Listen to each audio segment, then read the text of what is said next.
Abra sua Bíblia no livro do profeta Sofonias.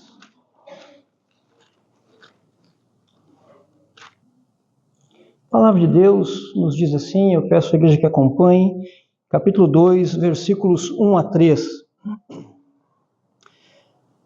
Concentra-te e examina-te, ó nação que não tem pudor, antes que saia o decreto, pois o dia se vai como a palha, antes que venha sobre ti o furor da ira do Senhor, sim, antes que venha sobre ti o dia da ira do Senhor. Buscai o Senhor, vós todos os mansos da terra, que cumpris o seu juízo. Buscai a justiça, buscai a mansidão, porventura lograreis esconder-vos no dia da ira do Senhor. Vamos orar? Feche seus olhos.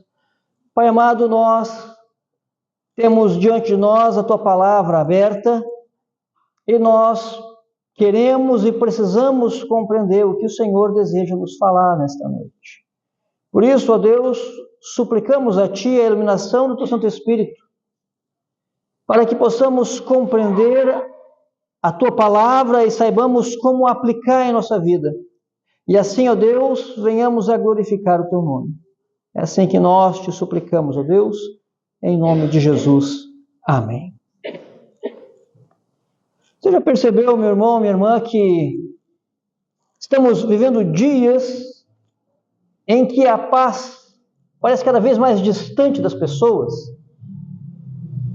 mais distante das nações. A gente liga a televisão, a gente vê as notícias e parece que as notícias de guerra, os rumores, só se multiplicam. Há muitas tentativas de se promover a paz, mas, na verdade, somente olhando para a Bíblia, olhando para a palavra de Deus, é que nós aprendemos como encontrar a verdadeira paz. Somente na Bíblia a gente encontra a verdadeira paz, e essa verdadeira paz está no relacionamento com Deus, na nossa comunhão com o Senhor.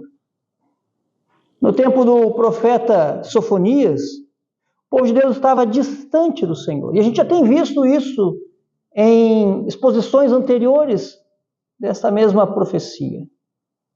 O povo de Deus estava distante relacionalmente de Deus.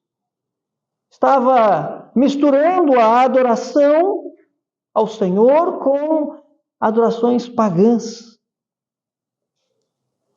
O povo estava diante de Deus, mas indiferente quanto à presença desse Deus. Uma vida religiosa, sim, existente na vida dos nossos irmãos do passado, mas completamente fora dos parâmetros, do padrão que o Senhor havia determinado para o seu povo já há muitos anos antes. O povo de Deus, nossos irmãos do passado, caminhavam em desobediência clara às Escrituras. Diante disso, Deus, amável e misericordiosamente, os chama, antes da aplicação do peso da sua mão, para que o povo se perceba e atente para o que estava acontecendo, atente para a sua própria vida diante do Senhor.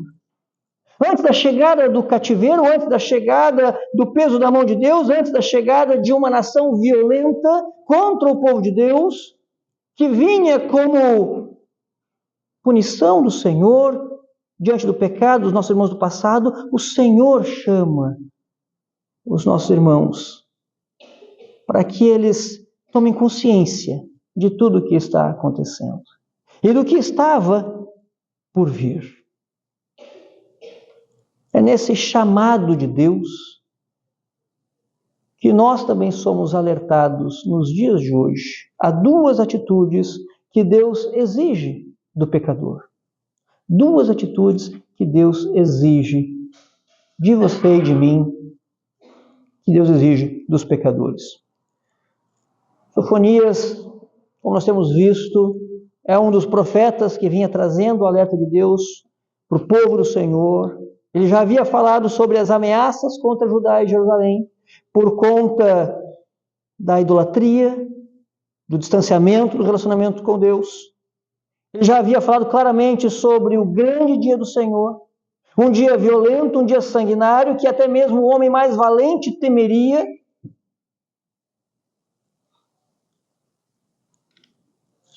E agora Deus, por intermédio do seu profeta, está chamando os pecadores a duas atitudes muito importantes, dos quais a primeira delas é examinar-se a si mesmo. Examinar-se a si mesmo. Observe na leitura da palavra de Deus, capítulo 2, versículo 1 e 2. A Escritura nos diz da seguinte maneira: concentra-te e examina-te, ó nação que não tens pudor, antes que saia o decreto, pois o dia se vai como a palha, antes que venha sobre ti o furor da ira do Senhor. Sim, antes que venha sobre ti o dia da ira do Senhor. O Senhor estava para trazer o juízo. Sua chegada era certa. Ninguém poderia impedir este dia. Esse momento, de fato, ia acontecer. Nada impediria Deus de aplicar disciplina sobre o seu povo. No entanto, Deus os alerta a uma análise pessoal, a olhar para dentro do próprio coração. Ele diz claramente: concentra-te, examina-te. O texto original aqui nos traz uma complexidade, aonde alguns estudiosos dessa passagem também têm dificuldades na compreensão desse versículo de número 1. Porque, na verdade, no texto original, há uma menção clara e repetidas vezes, no versículo 1, de que o povo de Deus era como palha, de que o povo de Deus estava sendo ajuntado, e que eles deveriam tomar consciência dos detalhes da sua caminhada, olhando para si, olhando para dentro de si. Por isso, as nossas Bíblias trazem a descrição: concentra-te, examina-te. A ideia é essa. Se ajunte, preste atenção, olhe para dentro de si. Examina-te, povo que pratica o pecado e não sente vergonha disso. Assim estavam os nossos irmãos do passado. Uma nação sem pudor, uma nação que pecava e não ficava vermelho diante do pecado. Não se constrangia, como se tivesse o coração cauterizado pelo pecado. E Deus chama a atenção destes nossos irmãos, um povo sem pudor. Como quem diz, reflita sobre o seu relacionamento com Deus antes que ele pese a mão sobre você. É fascinante, meus irmãos, como o Senhor é gracioso. É fascinante como o Senhor é cuidadoso. Como o Senhor é misericordioso. Mesmo diante da expectativa da ruína da nação, mesmo diante da expectativa da invasão da cidade, justa diante do juízo de Deus, Deus ainda assim dá um aviso ao seu povo. O princípio ensinado aqui é claro. Nós, pecadores, devemos analisar como está a nossa caminhada com Deus. Todos nós somos pecadores. Todos nós falhamos diante de Deus. Infelizmente, diariamente nos acidentamos com o pecado. E haverá, sim, outros dias do Senhor, grandes dias do Senhor, do qual talvez aquele que mais figura em nossa mente é a volta de Jesus como o grande dia do Senhor, aonde o Senhor irá tornar clara a sua justiça. E como estamos para esse dia? Essa caminhada de análise interna, ela é diária. Porque também o pecado com o qual nos acidentamos, infelizmente, é diário. E essa análise não pode ser conforme o nosso pensamento, conforme a nossa percepção de justiça, conforme a nossa noção do que é certo e errado. Essa análise pessoal, essa análise interna, precisa ser de acordo com a palavra de Deus.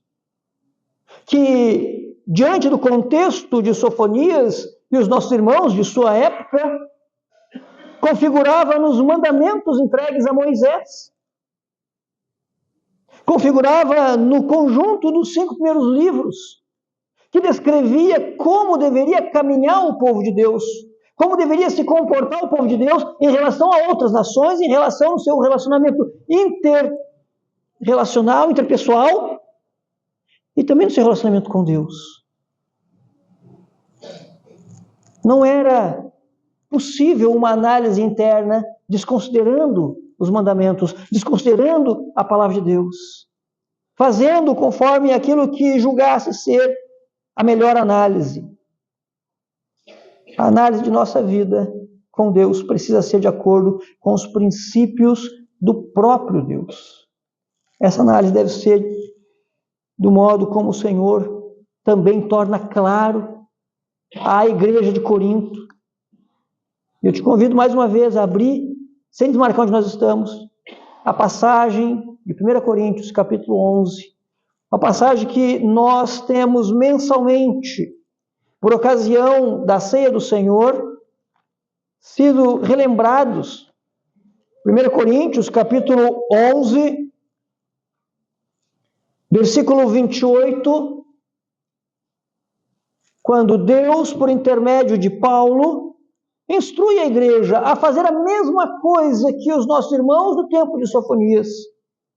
Versículo 28, a palavra de Deus diz, 1 Coríntios 11, examine-se, pois, o homem a si mesmo. Assim como no Antigo Testamento, também no Novo Testamento, o homem continua sendo o homem pecador diante de Deus. E há necessidade ainda de uma análise interna do coração. Examine-se, pois, o homem a si mesmo. Versículo de número 31 e 32, 1 Coríntios 11, diz: porque se nos julgássemos a nós mesmos, não seríamos julgados. E aqui trazemos novamente a ideia de que quando nós julgamos a nós mesmos, conforme os nossos princípios do coração ou da mente, nós somos inocentados muitas vezes, até mesmo quando somos culpados. Somos muito brandos conosco mesmo. Somos muito suaves no julgamento quando fazemos sobre a nossa própria conduta, conforme os nossos próprios princípios. E temos muitas vezes desculpas para todo o erro ou falha que cometemos. E até mesmo é possível se imaginar jogando a culpa em outro da atitude errada que nós cometemos. Por isso, quando de fato somos verdadeiramente julgados, analisados, o somos somente pela palavra de Deus, que tem o verdadeiro juízo, que tem o verdadeiro princípio, justo princípio de Deus. Verso 32, 1 Coríntios 11, diz: mas quando julgados, ou seja, quando de fato somos colocados para análise verdadeira, somos disciplinados pelo Senhor. É o Senhor, os princípios de Deus, que fazem essa análise em nós. Voltando para o livro de Sofonias, capítulo 2, concentra-te, examina-te, ó nação que não tens pudor. Sofonias, antes dele, Deus, por intermédio de Sofonias, o profeta, chama, portanto, os nossos irmãos para essa análise. Nós também somos chamados para essa análise diária, constante, haja vista que também somos povo de Deus, amados pelo Senhor, e infelizmente falhos, pecadores, e nos acidentamos com o pecado mais do que imaginamos. O critério, portanto, para essa análise não são os nossos pensamentos ou o nosso próprio coração, mas sim a palavra de Deus. Aplicando isso para a nossa vida, querido, de modo mais prático e objetivo, podemos lembrar quantas vezes o Senhor tem nos alertado sobre os nossos pecados. Quantas vezes o Senhor tem nos alertado sobre o juízo de Deus. Ele nos conduz à reflexão de nossas atitudes. Ele nos alerta, Ele nos repreende, Ele nos exorta. Basta a gente parar um instante e observar a nossa caminhada dessa semana que concluiu ontem. Quantas vezes fomos alertados pelo Senhor de atitudes que não deveríamos ter tido durante a semana? Quantas vezes o Senhor nos fez acender aquela luz amarela, como nós costumamos dizer, nos avisando que alguma coisa não está certa. Que deveríamos ter feito algo que nós não fizemos. Que deveríamos deixar de ter feito algo que infelizmente fizemos e era errado conforme os princípios de Deus. O Senhor nos alerta, o Senhor nos chama constantemente para uma análise da nossa caminhada, para uma análise do nosso comportamento. Nos chama a uma reflexão. Por meio da palavra de Deus, devemos meditar em como está a nossa vida. Abrir a Escritura como se fosse um espelho diante da nossa face, e assim como nós poderíamos enxergar o nosso semblante, analisar a nossa alma diante da Escritura. E observar o que nós estamos enxergando ali. Como é que está a minha alma? Como é que está o meu coração? Como é que está a minha caminhada? Como é que estamos diante do Senhor? Nossos pensamentos nos motivam a conhecer mais de Deus? Os nossos pensamentos, aquilo com que temos guardado tempo para refletir, nos aproximam mais de Deus, nos fazem desejar mais a palavra do Senhor, nos conduzem mais a uma vida de oração? Devemos dar um basta no corre-corre da vida para podermos priorizar o que de fato é mais importante na nossa caminhada. Refletir a nossa vida com Deus. Refletir a nossa vida com Deus. Não basta ler a Escritura, não basta estudar a Escritura, não basta sermos extremamente ativos no ministério, seja na igreja ou fora dela. Precisamos de momentos de reflexão pessoal diante da palavra de Deus. Sabe, aqueles momentos de silêncio, aqueles momentos de contemplação da Escritura, aqueles momentos em que nós sentamos e no silêncio lemos a Escritura, com o coração derramado diante de Deus, com o coração aberto diante do Senhor, sedentos por analisar essa caminhada e ver o que está faltando ainda. Mas não só isso. Aonde eu estou também acertando e que eu devo intensificar? Onde que eu posso espraiar ainda mais as minhas atitudes, porque estão glorificando a Deus as minhas atitudes? E então eu devo reproduzir isso mais. Esse meu relacionamento com Deus, essa minha comunhão com Deus. Imagine uma balança de 2 pratos. De um lado os meus erros, do outro lado os meus acertos na caminhada com Deus. E analisar como é que está a minha caminhada. A palavra de Deus diz que o homem zomba de Deus se ele vive uma vida despreocupada com a sua comunhão com Deus e espera do Senhor as bênçãos de Deus. E de fato isso é muito claro. se nós simplesmente refletirmos num rápido momento.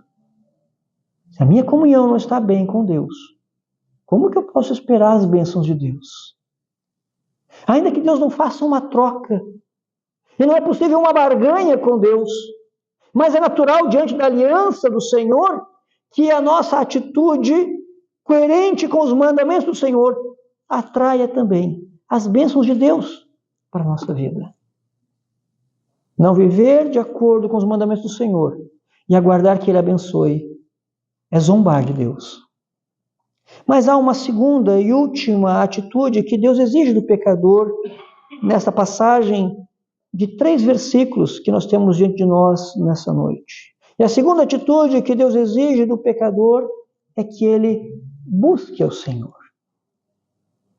Veja que o Senhor, através do profeta, diz ao povo: examine-se, olhe para dentro de si, concentra-te e examina-se.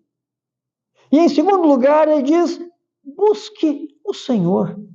Versículo de número 3, a palavra de Deus diz assim: buscai o Senhor, vós todos os mansos da terra, que cumpris os seus juízos, o seu juízo. Buscai a justiça, buscai a mansidão.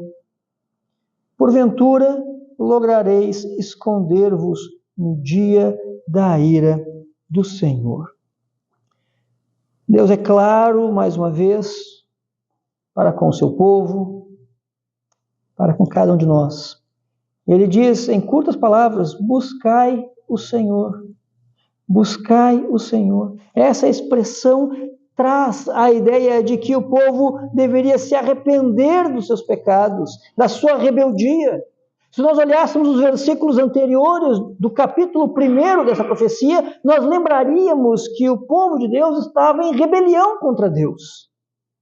Havia uma vida religiosa, sim. Havia liturgia, sim. Havia até mesmo uma certa busca do Senhor, mas ela estava misturada. Havia um sincretismo religioso, havia uma mistura de adorações.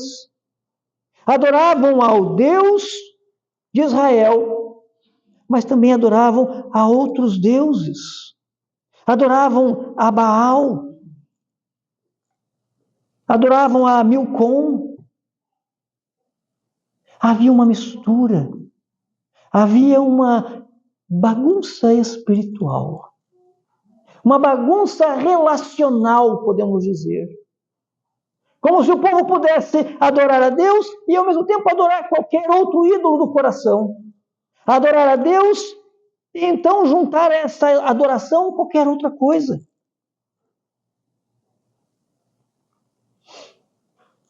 Os mansos da terra, os humildes, os aflitos, os que dentre toda a nação reconhecia a soberania e os juízos de Deus, é que estavam sendo aqui chamados para buscar o Senhor e encontrar esconderijo em Deus no dia da ira.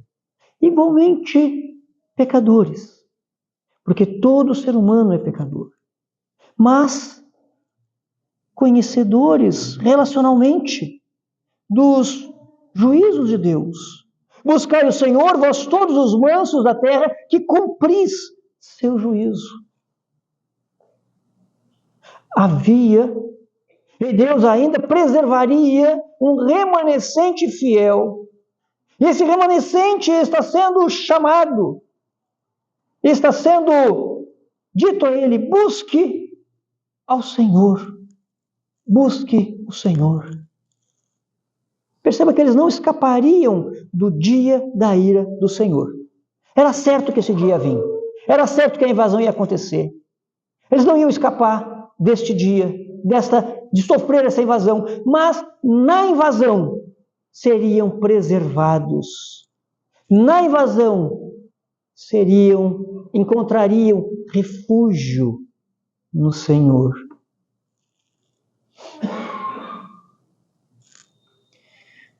O princípio é que não há como escaparmos da ira de Deus se não corrermos para os braços do Senhor. Observe o que Davi diz no Salmo de número 7, ele diz assim: Deus é o meu escudo, Ele salva os retos de coração. Deus é justo juiz, Deus que sente indignação todos os dias. Você percebe como Davi fala a respeito do nosso Deus? Ele é o meu escudo, Ele é justo juiz, ainda que tenha indignação todos os dias, ainda que todos os dias esteja frente a frente com o pecado que nós cometemos. Ainda assim, Ele é o único escudo, Ele é um justo juiz. Davi, novamente, no Salmo 18, ele diz: o Senhor é minha rocha, a minha cidadela, o meu libertador, o meu Deus, o meu rochedo, em quem me refugio, o meu escudo, a força da minha salvação, o meu baluarte. Não há segurança maior no dia da ira do Senhor do que o próprio Senhor. Ainda que o homem fique aterrorizado com a perspectiva da mão pesada de Deus, ainda que o homem fique aterrorizado, deslumbrando por antecipação a punição que Deus envia sobre o pecado, Deus é o único refúgio. Deus é o único justo juiz. No Salmos número 119, o salmista afirma sobre Deus da seguinte maneira: Tu és o meu refúgio e o meu escudo. Ele coloca uma explicação interessante antes de concluir o versículo 114. Ele diz: na tua palavra eu espero. Na tua palavra eu espero. É um alinhamento, é um ajuste da conduta do servo de Deus.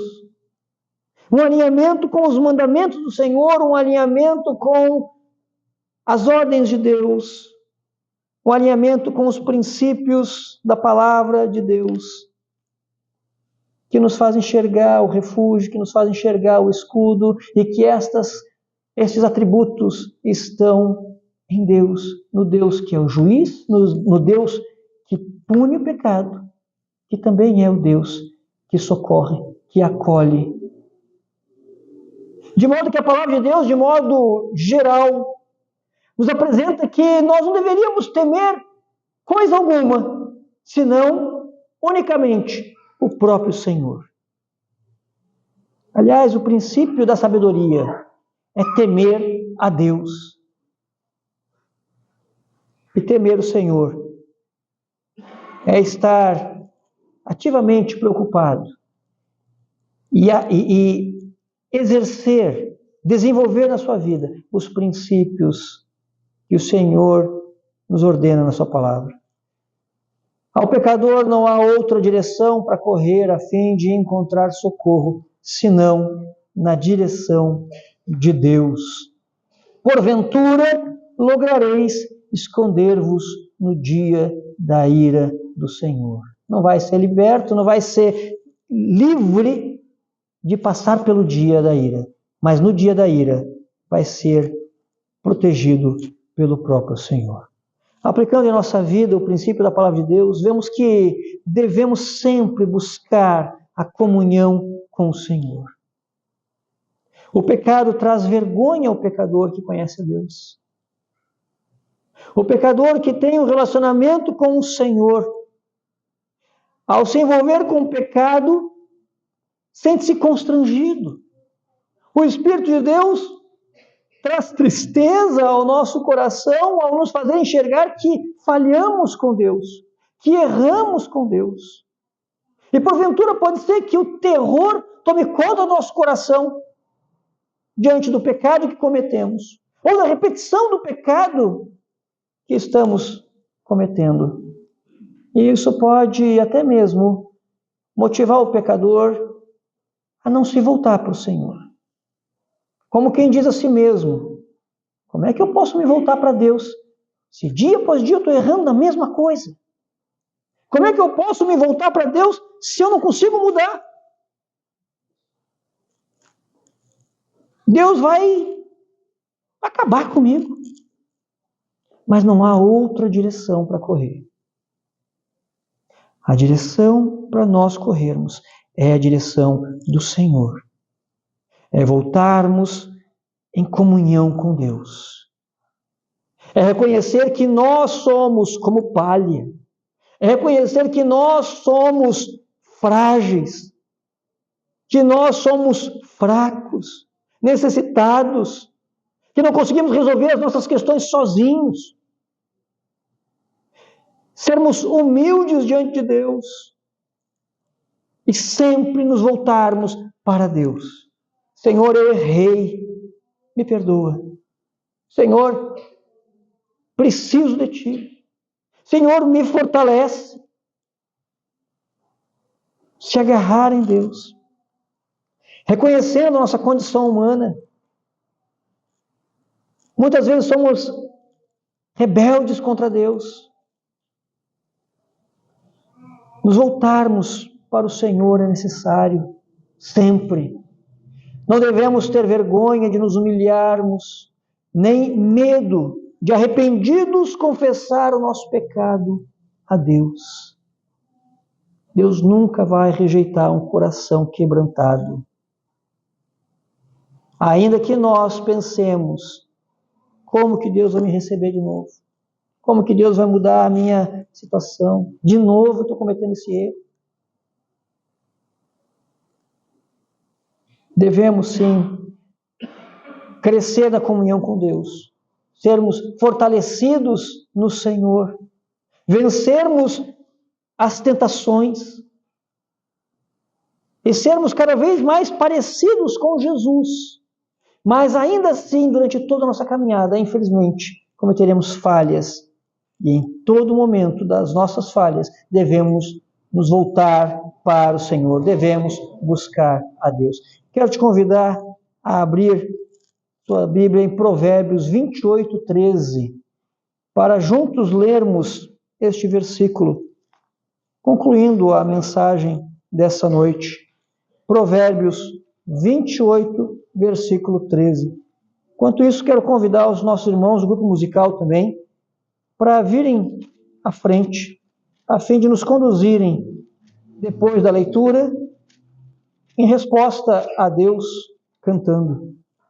Provérbios 28, versículo de número 13. Leiamos juntos esse versículo. A palavra de Deus nos diz assim: o que encobre as suas transgressões jamais prospera, mas o que as confessa e deixa alcançará misericórdia. Perceba o detalhe importantíssimo: confessar os pecados ao Senhor e deixar os pecados. Duas atitudes que Deus exige do pecador: examine-se, busque ao Senhor. Nos coloquemos em pé, respondamos a Deus cantando.